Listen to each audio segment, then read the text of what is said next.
Bagaimana jika jalan menuju Allah tak memerlukan siapapun di luar dirimu? Bagaimana jika rasa yang selama ini kau cari sebenarnya sudah lama mengetuk dari dalam? Tanpa guru, tanpa petunjuk zahir, tapi engkau merasa seolah-olah sedang dibimbing. Mungkinkah rasa adalah panggilan rahasia dari Tuhan kepada hamba-hamba pilihannya? Dalam video ini, kita akan menyelami satu jalan sunyi yang tak banyak orang tempuh. Jalan melatih rasa tanpa guru di luar, tanpa metode yang rumit, namun justru membawa kita pada perjumpaan yang paling dalam dengannya. Kesunyian sebagai gerbang awal. Dalam setiap perjalanan menuju hakikat, langkah pertama bukanlah pada lisan atau pikiran, melainkan pada rasa. Namun rasa tidak tumbuh dalam keramaian dunia, ia mekar di tanah sunyi, di ruang hening yang jauh dari kebisingan hawa nafsu.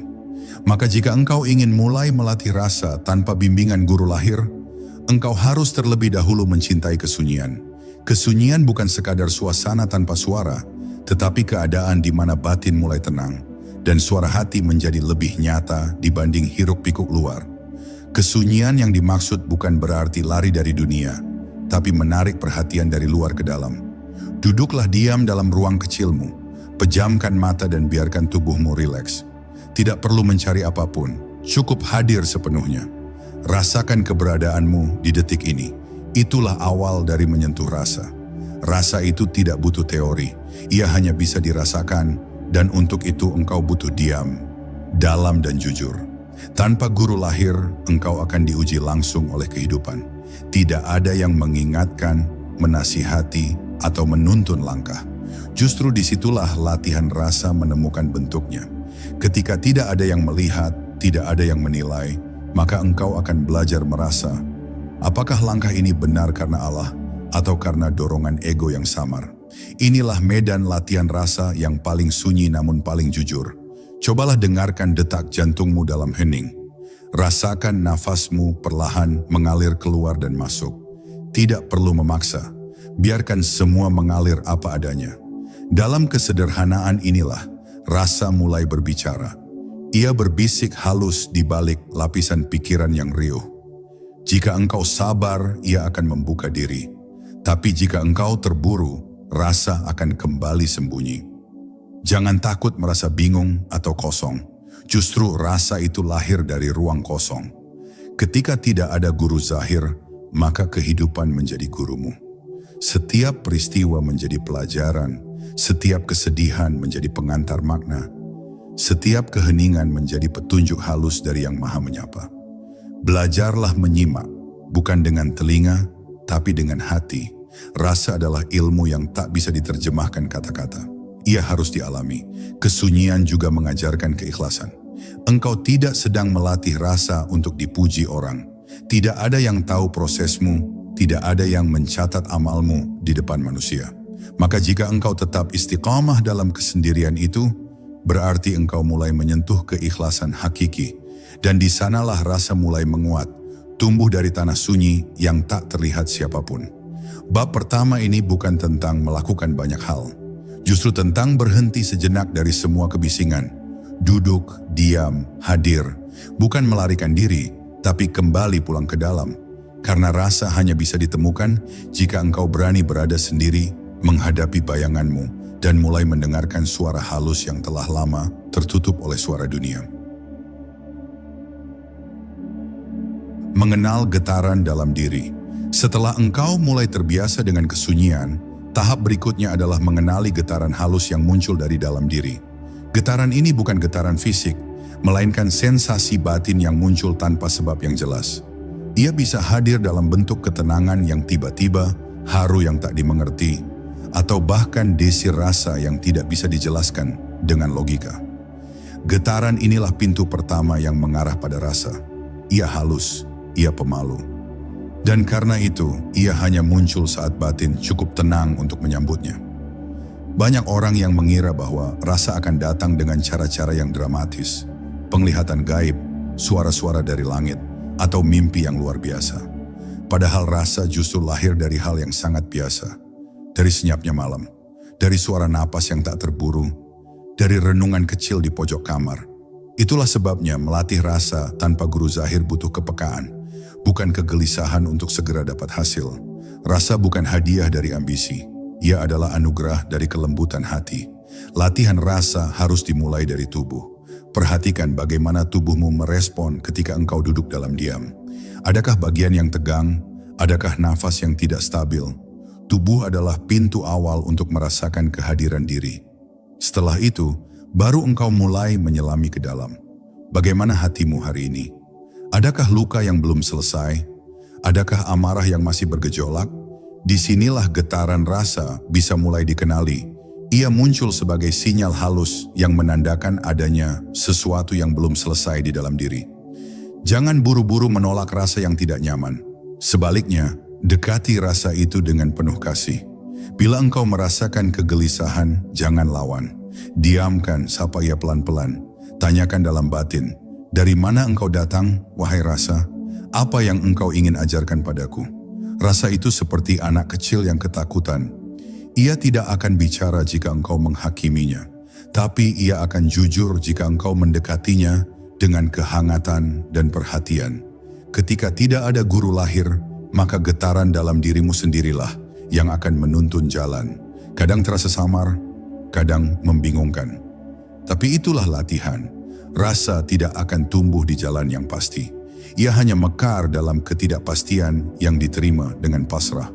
Maka bersahabatlah dengan ketidakjelasan. Biarkan rasa itu datang dan pergi sebagaimana adanya. Jangan dikendalikan, jangan pula ditolak. Cukup hadir dan saksikan.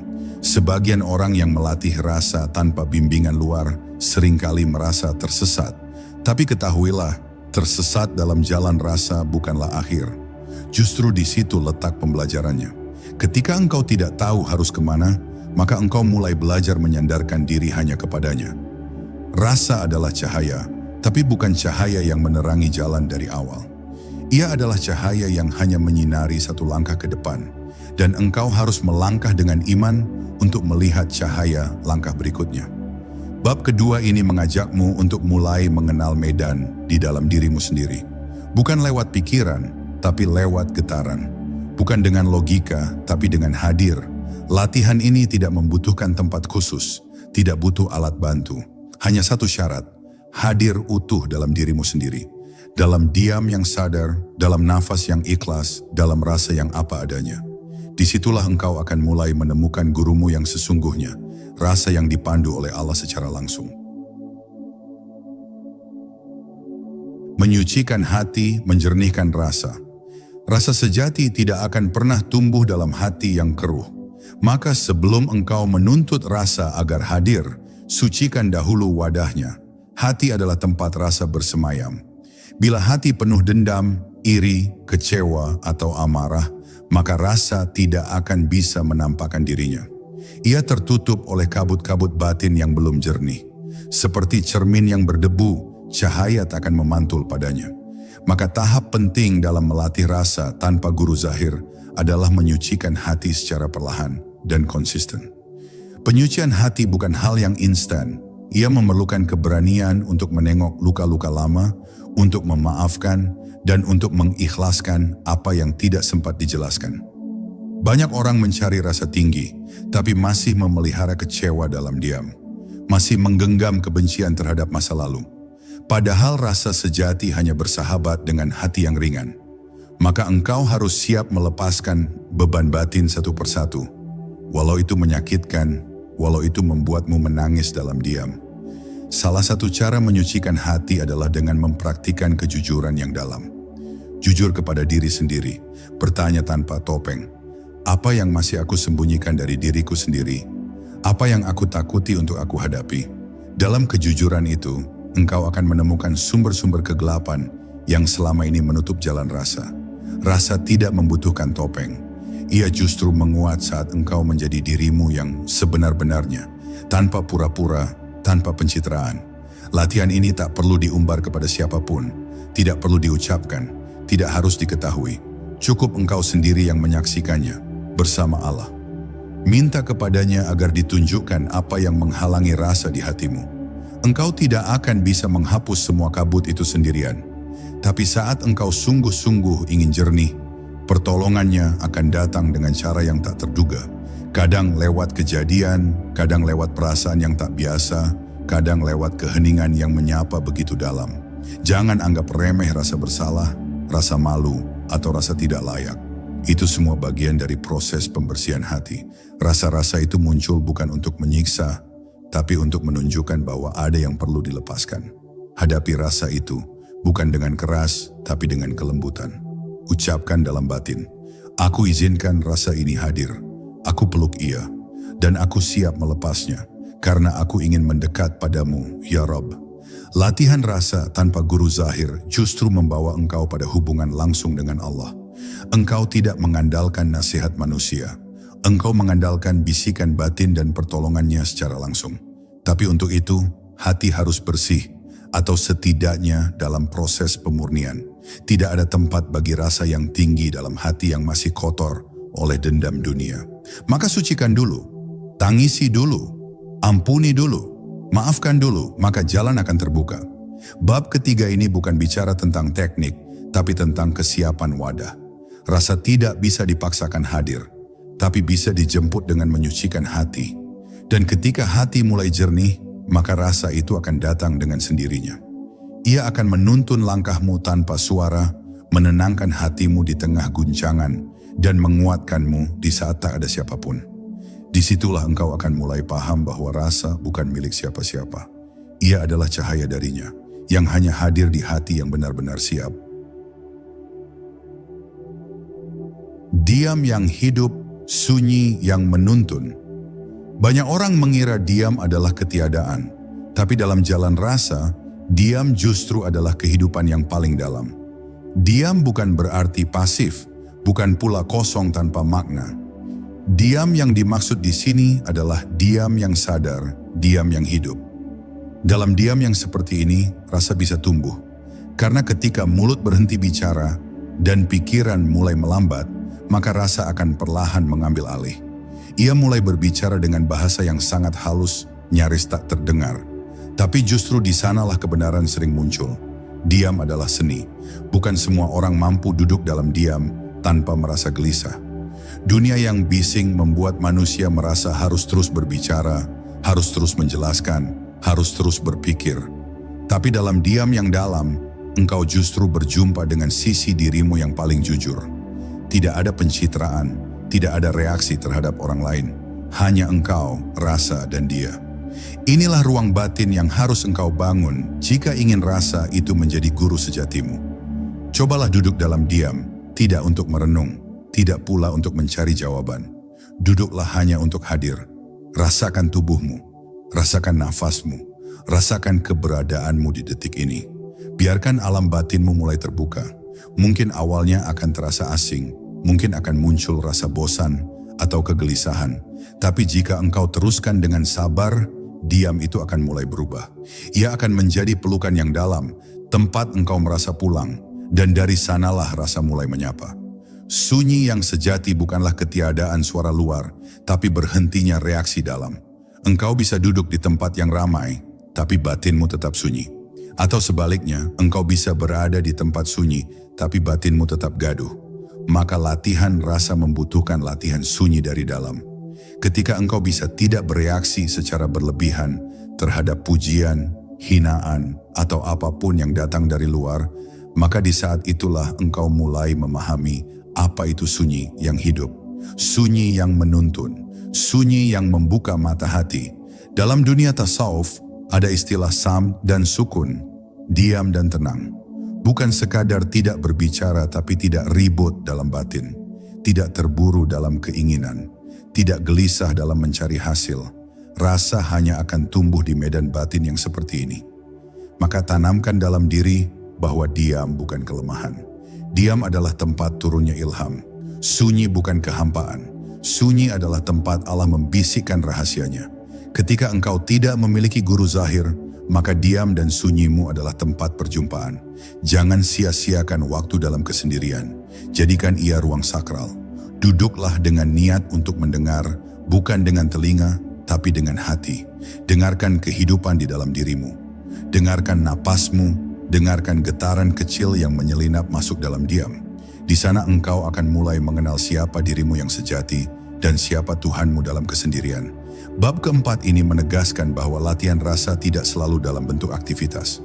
Terkadang yang paling penting justru adalah berhenti, diameter sunyi, tapi hadir sepenuhnya, karena di sanalah rasa dibentuk. Bukan oleh kata-kata, bukan oleh ajaran luar, melainkan oleh kesadaran yang tumbuh perlahan di ruang yang tidak banyak orang mau masuk ke dalamnya, ruang sunyi. Maka jika engkau berani tinggal di sana, engkau akan belajar langsung dari guru yang tak berbentuk, rasa yang hidup dari nur ilahi. Nafas sebagai jembatan rasa. Salah satu pintu terdekat untuk masuk ke dalam rasa adalah nafas. Ia begitu dekat, begitu nyata, namun sering dilupakan. Nafas adalah penghubung antara jasad dan ruh, antara kesadaran fisik dan kesadaran batin. Ketika tidak ada guru zahir yang membimbing, nafas dapat menjadi guru yang setia. Ia tidak pernah pergi, ia selalu hadir, bahkan ketika engkau lalai sekalipun. Maka belajarlah merasakan nafas, bukan hanya mengamati, tetapi menyelami makna di balik hembusannya. Dalam tiap tarikan nafas ada kehidupan. Dalam tiap hembusan nafas ada keikhlasan untuk melepas. Ketika engkau benar-benar hadir dalam nafasmu, maka engkau sedang belajar rasa. Tariklah nafas dengan pelan dan sadari bahwa itu adalah pemberian. Hembuskan dengan perlahan dan sadari bahwa itu adalah pengembalian. Di antara keduanya, rasa mulai tumbuh. Bukan hanya terasa damai, tapi juga membangkitkan kesadaran halus bahwa hidup ini hanya titipan sejenak.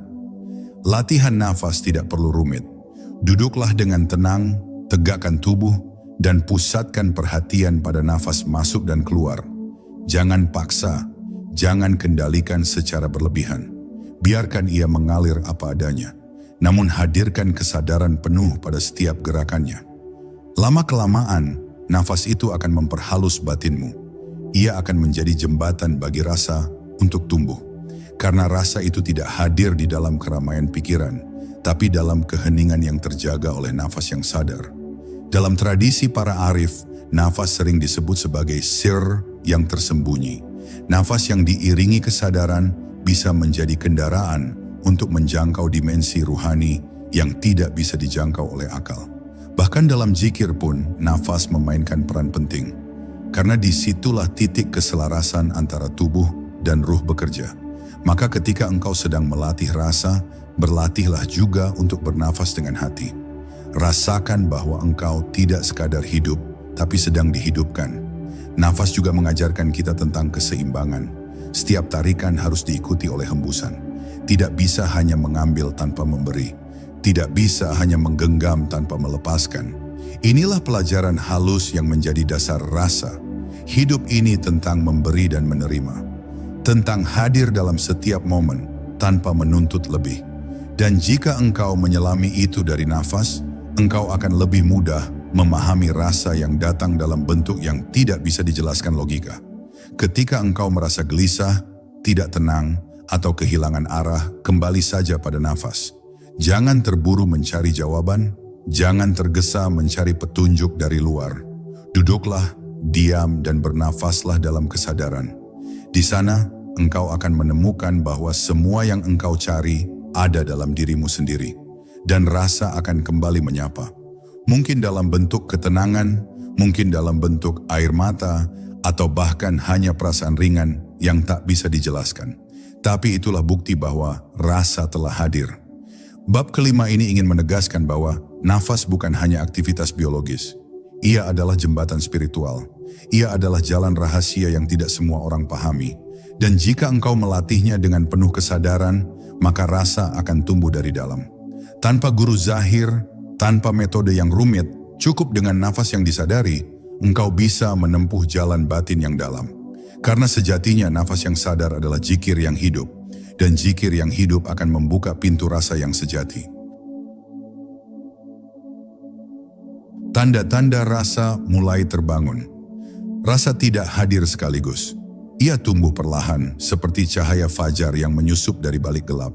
Maka engkau tidak akan langsung menyadari kapan ia datang. Tapi suatu saat engkau akan menyadari ada yang berubah dalam dirimu. Ada ketenangan yang sebelumnya tak dikenal. Ada kejernihan yang mulai hadir. Ada kepekaan terhadap hal-hal kecil yang dulunya diabaikan. Itulah tanda-tanda awal bahwa rasa mulai bangkit dari tidurnya dan menampakkan wajahnya ke dalam kesadaranmu. Salah satu tanda rasa mulai tumbuh adalah berkurangnya kegaduhan dalam hati. Ketika engkau mulai bisa diam tanpa merasa gelisah, ketika engkau bisa menatap luka tanpa merasa hancur, ketika engkau mulai merasa cukup tanpa alasan yang jelas, itulah pertanda bahwa rasa sedang bekerja dari dalam. Ia tidak perlu suara keras. Ia tidak butuh pengakuan. Ia adalah diam yang menenangkan, bukan yang kosong. Dan jika engkau mengalami ini, bersyukurlah, karena itu pertanda engkau sedang dibimbing langsung olehnya. Rasa yang sejati juga membuat seseorang menjadi lebih lembut. Bukan lemah, tapi lembut. Perkataan menjadi lebih terjaga, gerakan menjadi lebih pelan, keputusan menjadi lebih dalam. Hati yang mulai terisi oleh rasa tidak lagi mudah bereaksi terhadap dunia. Ia tidak mudah marah, tidak mudah terjebak euforia, tidak mudah terguncang oleh hinaan. Semua peristiwa mulai dilihat dari sisi yang lebih luas, tidak hitam putih, tidak sempit, tapi lapang dan penuh makna. Inilah hasil dari rasa yang mulai matang. Tanda lain yang sering muncul adalah munculnya kepekaan terhadap kebenaran yang halus. Engkau akan lebih mudah membedakan mana yang tulus dan mana yang palsu. Bukan karena ilmu yang engkau pelajari, tapi karena rasa di dalammu mulai bisa membaca getaran. Kadang engkau tidak tahu alasan logisnya, tapi hatimu sudah tahu. Ini benar, ini tidak. Dan ketika itu terjadi, jangan abaikan.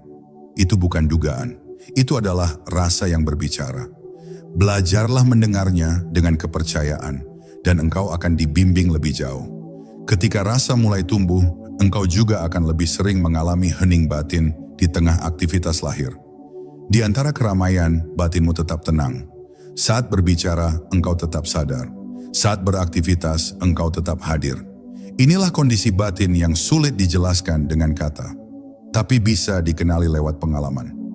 Dunia tidak lagi menjadi pusat perhatianmu. Engkau mulai lebih tertarik pada makna daripada bentuk, pada hakikat daripada permukaan, pada rasa daripada sekadar informasi. Namun penting untuk diketahui, rasa yang mulai tumbuh tidak menjadikanmu lebih tinggi dari orang lain. Justru ia menanamkan kerendahan hati yang dalam. Engkau tidak lagi merasa tahu banyak. Engkau lebih banyak mendengar daripada berbicara. Engkau lebih sering menangis dalam diam, bukan karena lemah, tapi karena tahu betapa Allah dekat dan betapa diri ini belum layak. Inilah rasa yang bukan hanya peka, tapi juga menundukkan. Dan disitulah engkau mulai dipersiapkan untuk menerima rahasia-rahasia yang lebih tinggi.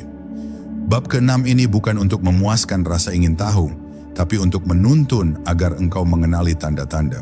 Karena tanpa guru zahir, tanda-tanda inilah yang menjadi petunjuk jalan. Dengarkan tubuhmu, dengarkan hatimu, dengarkan kejadian-kejadian yang datang. Kadang Allah menjawab bukan lewat suara, tapi lewat keadaan. Dan jika rasa dalam dirimu sudah mulai hidup, maka engkau akan tahu kemana langkah ini harus dibawa. Bukan dengan pikiran, tapi dengan rasa yang telah Dia hidupkan. Menghadapi rasa yang palsu dan godaan batin. Ketika rasa mulai tumbuh, bukan berarti jalanmu akan sepenuhnya terang dan tanpa hambatan. Justru saat rasa mulai menyala, datang pula gelombang ujian yang halus dan sulit dideteksi. Salah satunya adalah munculnya rasa yang palsu. Rasa yang tampak seperti ilham, tapi sejatinya bisikan ego yang menyamar. Inilah godaan batin yang paling berbahaya bagi seorang penempuh jalan rasa tanpa guru zahir. Sebab ketika tidak ada yang mengoreksi, engkau harus mampu membedakan antara rasa sejati dan rasa ilusi. Rasa palsu seringkali datang membawa kepercayaan diri yang berlebihan. Ia membisikkan bahwa engkau telah sampai, bahwa engkau lebih tinggi dari orang lain, bahwa engkau memiliki sesuatu yang istimewa. Padahal rasa sejati justru membuatmu merasa kecil, merasa hina, merasa tidak tahu apa-apa. Maka ketika muncul bisikan atau dorongan yang membuatmu merasa lebih, waspadalah. Itu bukan dari rasa yang hakiki. Itu adalah tipu daya halus yang datang dari dalam dirimu sendiri. Dalam perjalanan tanpa guru zahir, ego bisa memakai topeng rasa. Ia bisa menciptakan perasaan tenang, padahal itu hanyalah pelarian dari luka yang belum selesai. Ia bisa menampilkan sensasi spiritual, padahal itu hanya pengaruh dari imajinasi yang terlatih. Maka engkau harus benar-benar jujur pada dirimu sendiri, bertanya dengan penuh perenungan, apakah ini datang dari hatiku yang bening, atau dari egoku yang diam-diam ingin diakui? Kejujuran ini akan menjadi penyaring yang menjaga arah perjalananmu. Godaan batin juga bisa hadir dalam bentuk kegelisahan untuk segera mendapatkan sesuatu. Ingin cepat mencapai makam, ingin segera merasakan keistimewaan spiritual. Padahal jalan rasa adalah jalan sabar. Rasa tidak akan muncul karena ambisi. Ia datang sebagai buah dari kerendahan hati yang terus-menerus, dari kesabaran dalam sunyi, dari keikhlasan dalam ketidaktahuan. Maka jika engkau merasa ingin cepat sampai, itu bukan dorongan rasa, itu bisikan nafsu yang menyamar. Bagaimana menghadapi semua ini? Pertama, dengan memperkuat hubunganmu kepada Allah. Jangan jadikan rasa sebagai tujuan, tapi jadikan Allah sebagai satu-satunya pusat. Jika engkau merasa kehilangan arah, kembalilah kepadanya dalam keheningan. Mohonlah ditunjukkan mana yang benar, mana yang batil. Jangan hanya bertanya kepada batinmu, tapi tunduklah kepadanya dalam doa yang dalam. Allah tidak akan membiarkan hambanya tersesat jika ia bersungguh-sungguh mencari dengan hati yang bersih. Kedua, perbanyak muhasabah. Evaluasi rasa yang engkau alami bukan untuk dibanggakan, tapi untuk dikenali. Jangan simpan rasa itu sebagai klaim, simpanlah sebagai amanah. Apapun rasa yang datang, tanyakan, apakah ini membuatku lebih dekat kepada Allah? Ataukah justru menjauhkan aku dari keikhlasan? Rasa sejati akan selalu membawa engkau pada kerendahan hati dan kebutuhan untuk lebih banyak berdiam. Sedangkan rasa palsu akan mendorong engkau untuk merasa selesai, merasa tahu, dan merasa tinggi. Bab ketujuh ini adalah bab penjagaan, karena rasa yang tumbuh tanpa pendampingan bisa mudah tergelincir ke dalam perangkap halus yang tidak disadari. Maka engkau harus melatih kewaspadaan, bukan dalam ketakutan, tapi dalam kesadaran. Rasa adalah anugerah, tapi ia bisa berubah menjadi hijab jika tidak dikenali dengan jujur. Dan hanya hati yang terus bertanya kepada Allah lah yang akan selamat. Sebab dalam perjalanan sunyi ini, satu-satunya cahaya yang tidak pernah padam adalah bimbingan darinya yang terus menerangi bagi siapa yang tunduk sepenuh jiwa. Rasa sebagai jalan makrifat. Rasa bukan sekadar kemampuan untuk merasakan tenang atau damai. Dalam hakikatnya yang lebih dalam, rasa adalah jembatan menuju makrifatullah. Mengenal Allah dengan hati, bukan hanya dengan akal atau lisan. Banyak orang mencari makrifat lewat ilmu, lewat teks, lewat diskusi. Namun para arif billah menemukan bahwa jalan paling dalam menujunya justru melalui rasa. Bukan rasa yang liar dan penuh sensasi, tapi rasa yang bening, yang tumbuh dari sunyi dan jujur dari kedalaman jiwa. Melatih rasa tanpa guru zahir sejatinya adalah melatih keintiman langsung dengan Allah. Tidak ada perantara, tidak ada suara luar. Hanya engkau dalam sepi mencoba mendekat padanya melalui pintu rasa yang ditiupkannya ke dalam hatimu. Maka rasa bukan sekadar alat, tapi juga jalan. Bahkan bisa menjadi makam, tingkatan ruhani tersendiri bagi mereka yang menjaganya dengan sabar dan ikhlas. Rasa menjadi cahaya halus yang menuntunmu di saat logika tak sanggup memahami. Tanda bahwa rasa mulai berubah menjadi jalan makrifat adalah ketika engkau tidak lagi mencari pengetahuan tentang Allah di luar, melainkan mulai merasa dekat kepadanya tanpa alasan yang rasional. Engkau mulai merasakan keberadaannya dalam nafas, dalam detak jantung, dalam keheningan. Tak ada suara, tapi ada kesadaran yang menyelimuti batinmu. Engkau tidak tahu bagaimana cara menjelaskannya, tapi engkau tahu bahwa dia hadir. Bukan hadir secara bentuk, tapi hadir secara rasa. Dan di titik itu, rasa mulai menjadi saksi.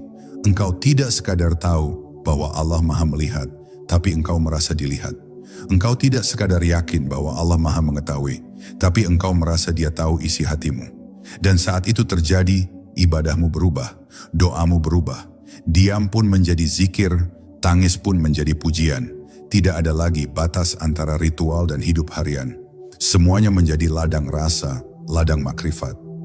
Bahkan tidur pun bisa menjadi ibadah, karena batinmu tetap terhubung dengannya. Namun perlu disadari, makrifat lewat rasa bukan sesuatu yang bisa dimiliki. Ia bukan ilmu untuk dipamerkan. Ia bukan maqam untuk diumumkan. Justru semakin dalam rasa, semakin sunyi engkau. Semakin engkau merasa tidak punya apa-apa. Karena di puncak rasa, yang tersisa hanyalah kesadaran bahwa semua ini hanyalah karenanya. Bahkan rasa itu pun bukan milikmu. Ia adalah cahaya yang diberikannya agar engkau tidak buta dalam gelap. Maka jangan mengklaimnya. Syukurilah dalam diam. Makrifat melalui rasa juga mengubah cara engkau memandang dunia. Engkau tidak lagi terikat pada baik buruk menurut ukuran manusia. Engkau mulai memahami bahwa segala sesuatu memiliki rahasia di baliknya. Bahkan kesedihan menjadi rahmat. Kegagalan menjadi pelajaran, kehilangan menjadi cara Allah memelukmu lebih erat. Hanya orang yang hatinya lembut oleh rasa yang bisa melihat dunia dengan kacamata makrifat seperti ini. Dan untuk itu, butuh waktu, butuh kesabaran, dan butuh keheningan yang panjang. Bab ke-8 ini adalah bab tentang rasa yang telah menjadi cahaya. Bukan lagi sekadar perasaan tapi kesadaran. Bukan lagi sekadar kepekaan tapi perjumpaan. Maka jangan tergesa, jangan buru-buru mengklaim telah sampai. Biarkan rasa itu tumbuh pelan-pelan. Seperti fajar yang naik dari gelap, ia tidak perlu diumumkan. Cahayanya akan menerangi hatimu sendiri. Dan dari sana, engkau akan mengerti bahwa tanpa guru zahir pun, engkau sedang dibimbing langsung oleh Sang Maha Guru. Allah yang maha lembut dalam menyapa jiwa-jiwa yang rindu. Rasa yang membimbing langkah hidup. Saat rasa telah hidup di dalam jiwa, maka ia tak hanya menjadi cahaya dalam ibadah atau saat duduk menyepi. Ia mulai turun ke dalam keseharian. Ia membimbing langkah, menyentuh cara berbicara, cara melihat, cara memutuskan sesuatu. Rasa menjadi penuntun tak kasat mata yang menghadirkan kebeningan dalam setiap gerakan.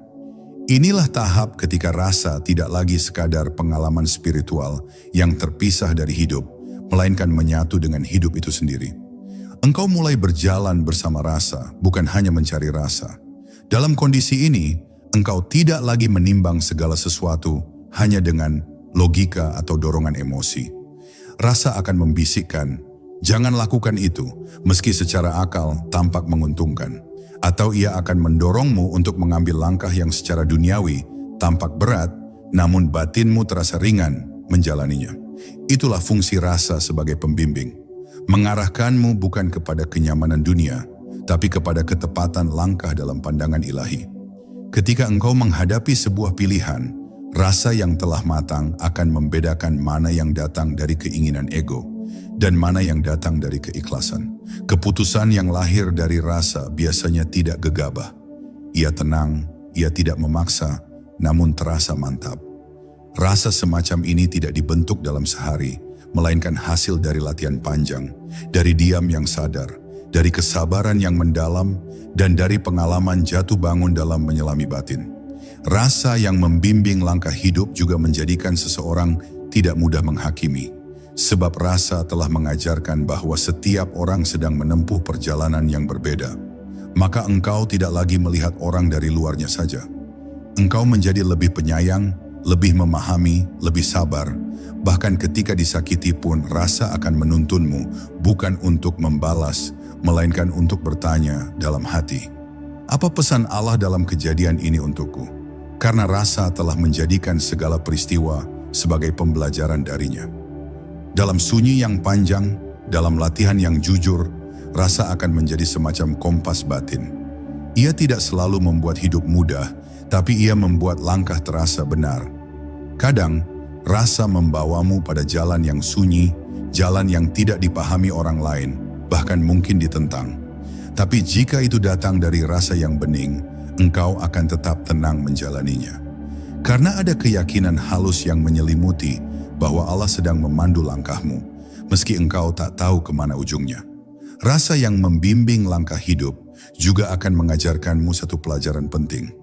Hidup bukan tentang menjadi benar di mata manusia, tapi tentang tetap lurus di hadapan Allah. Maka engkau tidak lagi memusingkan penilaian orang. Tidak terganggu oleh pujian, tidak runtuh oleh caci maki. Rasa akan terus menjaga arah hatimu kepada satu titik, ridha Allah. Dan itu cukup, sangat cukup.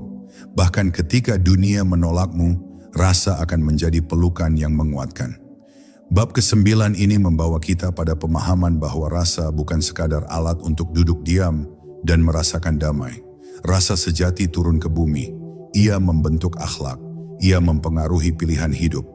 Ia memperhalus tutur kata dan memperdalam makna tindakan. Maka jika rasa dalam dirimu telah hidup, jangan pisahkan ia dari langkahmu. Biarkan ia hadir di antara detik-detik hidupmu.